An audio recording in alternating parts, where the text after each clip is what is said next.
Industrial carbon tax is not only real, it was in the Prime Minister's own budget that he wants to increase it.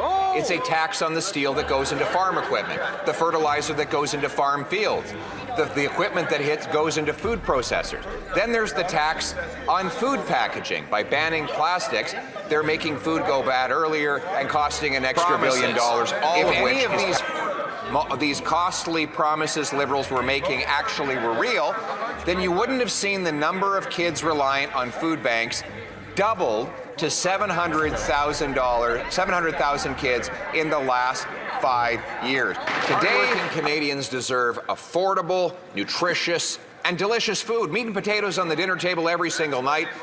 But after a decade of this Liberal government, the cost of groceries has literally doubled. Today, the food price report shows that Canadians will spend $17,600 to feed a family of 4 next year.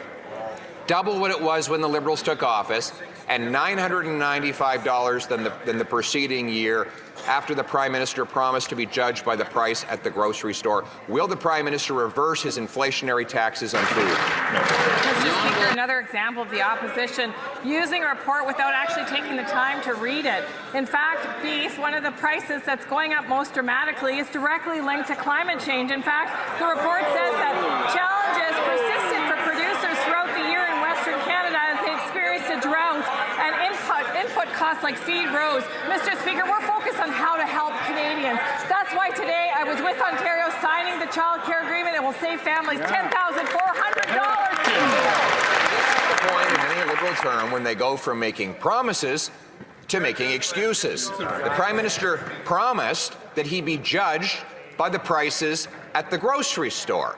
And let's look at those prices on a weekly basis. Today's report gives out data that shows that back when the Liberals took office in 2015, it was $163 a week to afford groceries for a family of 4. Now it's $340, literally double.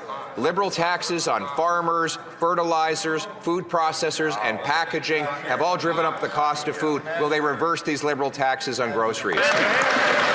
Instead of focusing on imaginary taxes, we're working to control the things we can, which is putting more money in the pockets of Canadians, Mr. Speaker. That's how you help Canadians with affordability challenges.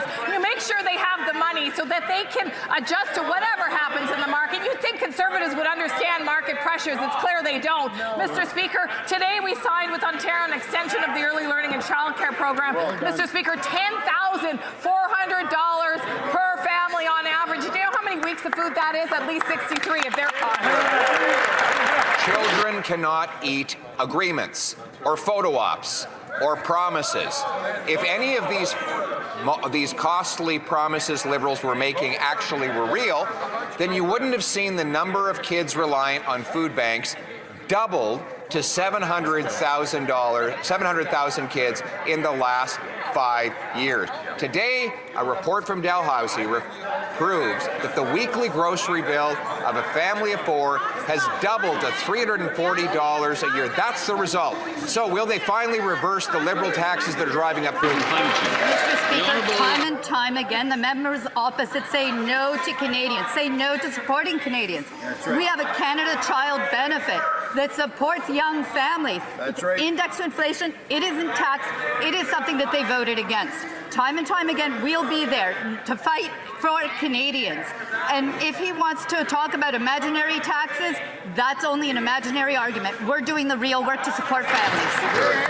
The industrial carbon tax is not only real, it was in the Prime Minister's own budget that he wants to increase it. It's a tax on the steel that goes into farm equipment, the fertilizer that goes into farm fields, the equipment that goes into food processors.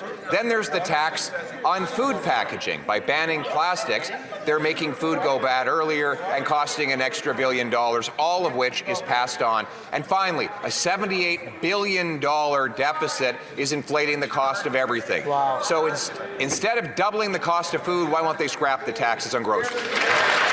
Speaker, clearly the member of the opposition has not read the report because, in fact, the report predicts that inflation is actually going to stabilize and go down.